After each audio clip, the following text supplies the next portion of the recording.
quero trazer também um exemplo do meu nascimento, que eu não lembro, né? Que é o normal, eu não lembro do meu nascimento, mas uma vez numa formação que eu estava fazendo, e nessa formação eles fizeram um exercício com a gente de regressão ao útero através da respiração. É muito bacana, foi muito bacana essa vivência que eu tive. E lá nesse momento dessa experiência, que eu até já contei em outros momentos, mas falando aqui de quadro de referência, me veio isso. é, eu me lembro ali pouco tempo antes de nascer, né?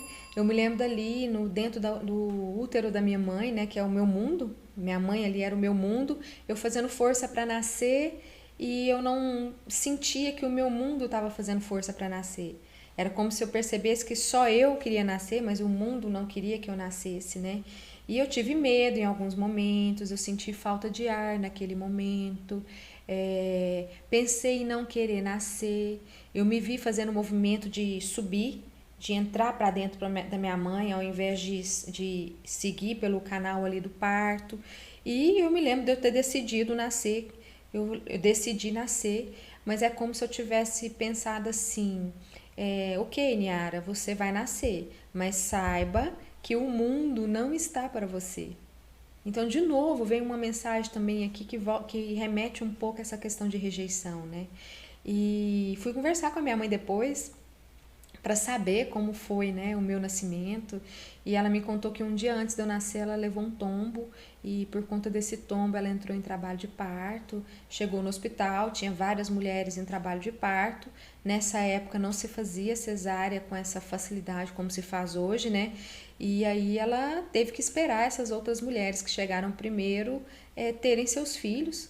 E os médicos na época ficavam aplicando uns remédios nela para ela dar uma relaxada, para ela aguentar, né? Segurar até a hora que fosse o momento de eu nascer.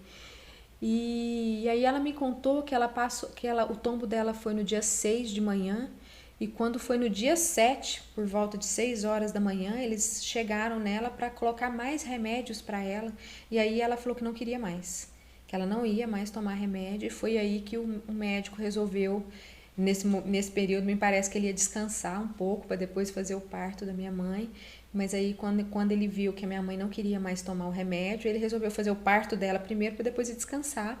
E aí eu nasci no dia 7 às 8h30 da manhã. Minha mãe fala que eu nasci muito roxa mesmo. Que, inclusive, a sensação que ela tinha é que eu era um bebê negro, porque eu estava muito escura. E na hora que ela me viu, inclusive, ela achou até que eu não era filha dela. Eu não sei se ela chegou a verbalizar alguma coisa nesse sentido, mas por aí você vê o impacto que se tem, por exemplo, de uma criança ouvir, por exemplo, nossa, ela não é minha filha, essa não é minha filha. Você entendeu? Na hora que recebe. Eu não estou falando que a minha mãe falou isso, mas ela falou que teve essa percepção, né? E, e são experiências que eu vivi e que estão aqui no meu quadro de referência e que eu só tive acesso a elas porque eu fiz um processo de regressão ao útero e que entendi isso. E depois eu fui confirmar essa informação com a minha mãe para entender, né? Não é que a minha mãe não queria que eu nascesse, é que a minha mãe estava sendo dopada, né, por medicamentos para poder esperar o momento de eu nascer, do médico poder fazer o parto. E assim segue as nossas interpretações de vida, e em cima dessas interpretações, dessas distorções que nós vamos fazendo da realidade, nós vamos criando dentro de nós as nossas crenças, as nossas verdades, né?